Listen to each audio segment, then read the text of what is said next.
धान की फसल में खरपतवार, तना छेदक, पत्ता लपेटा, भूरा माहो, अनेक समस्याओं, अनेक प्रकार की बीमारियों से बचाने के बाद जब धान की बाली निकलता है तो एक ऐसा बीमारी और एक ऐसा कीड़ा हमारे धान को नुकसान करता है जो हमें कंफ्यूज कर देता है कि बीमारी कौन सा है और कीड़ा कौन सा है।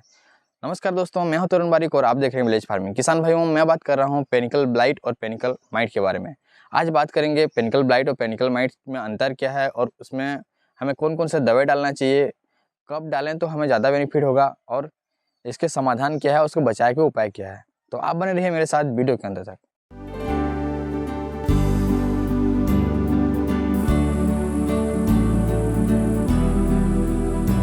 तो किसान भाइयों, सबसे पहले ये समझ लेते हैं कि पेनिकल माइट होता क्या है। पेनिकल माइट यानी कि मकड़ी। हमारे खेतों में दो प्रकार के मकड़ी होते हैं, एक शाकाहारी, एक मांसाहारी। शाकाहारी जो होता है हमारी फसल को चूसता है, हमारी फसल से अपना खाद्य लेता है, तो वो हमारा दुश्मन हो गया। और एक मांसाहारी जो होता है वो जाल गूंथ कर अन्य कीड़ों को कंट्रोल करता है, जो हमारी फसल को नुकसान करने वाले कीट होते हैं, जैसे तनाछेदक का कीड़ा हो गया, पत्ता लपेटे का कीड़ा हो गया, जो तितली आते हैं उड़ के, उनको अपना भोजन बनाता है, वो हमारा मित्र कीट हो गया। तो जो शाकाहारी मकड़ी है यानी कि जो पेनिकल माइट है, हमारे धान की फसल के किस स्टेज पे आके अटैक करता है उसको समझना है हमें। क्या है कि जब धान की बाली निकलता है और हमें जब पता चलता है कि इसमें पेनिकल माइट लगा है या लगा था, तो उस स्थिति पे हमारे धान आधा से ज़्यादा नुकसान हो चुके होते हैं, पेनिकल माइट से रोगग्रस्त हो चुके होते हैं। लेकिन हमें अगर पहले से पता चले कि इसमें पेनिकल माइट आ चुका है, तो हम जल्दी कंट्रोल कर पाएंगे, अच्छे से कंट्रोल कर पाएंगे और हमें रिजल्ट भी मिलेगा। तो जो धान का गभोट स्टेज है, उस स्टेज पे ही पेनिकल माइट का अटैक हो चुका होता है। तो हमें कैसे पता चलेगा कि हमारे खेतों में अटैक हो चुका है?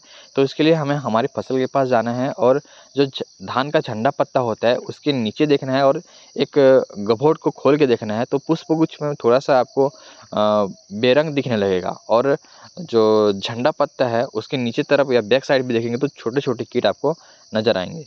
उस समय अगर आप मकड़ीनाशक इस्तेमाल करेंगे, जो स्किन में चल रहा है, इन दवाइयों को अगर आप उपयोग करेंगे तो भी आपको लगभग 90% मकड़ी से निजात पाएंगे। अब बीपीबी यानी कि पेनिकल बैक्टीरियल ब्लाइट की बात करें तो किसान भाइयों, यह ब्रोखोल्डिया ग्लूमा और ब्रोखोल्डिया ग्लोडिली नामक बैक्टीरिया के कारण होता है। जब मौसम शुष्क यानी कि दिन का तापमान 33 डिग्री और रात का तापमान 25 डिग्री से ऊपर रहे, तब यह बैक्टीरिया हमारे खेतों में उत्पन्न होता है। और ज़्यादा पानी का भराव और ज़रूरत से ज़्यादा खाद का उपयोग करने पर भी हमारे खेतों में ये बीमारी देखने को मिलता है। इस बीमारी के प्रभाव से जो धान की बाली निकलती है वो खड़ी की खड़ी रह जाती है, उसमें दूध बिल्कुल नहीं भरता और जो बाली है बदरंग बेरंग दिखती है। तो किसान भाइयों, पेनिकल बैक्टीरियल ब्लाइट का अगर हमारे खेतों में बहुत ज़्यादा मात्रा में बढ़ गया है तो उसका 100% कोई सोल्यूशन नहीं है, 100% कोई दवाई काम नहीं करेगा। लेकिन किसान भाइयों, हम हमारे धान की गभोट स्टेज में किसी बैक्टीरियल नाशी, कवकनाशी का इस्तेमाल करते हैं तो 90% तक यह बीमारी हमारे खेतों से दूर रहेगा। मुझे उम्मीद है कि आपको पेनिकल माइट और पेनिकल ब्लाइट का अंतर जो है समझ में आ गया होगा कि पेनिकल माइट जो है एक मकड़ी है और पेनिकल ब्लाइट एक बैक्टीरिया के कारण होता है। लेकिन किसान भाइयों, हमें पेनिकल माइट को भी रोकना बहुत ज़रूरी है, क्योंकि पेनिकल माइट जब आता है हमारे खेतों में तो बहुत सारे फंगस और बहुत सारे बैक्टीरिया को भी साथ में लेकर आता है।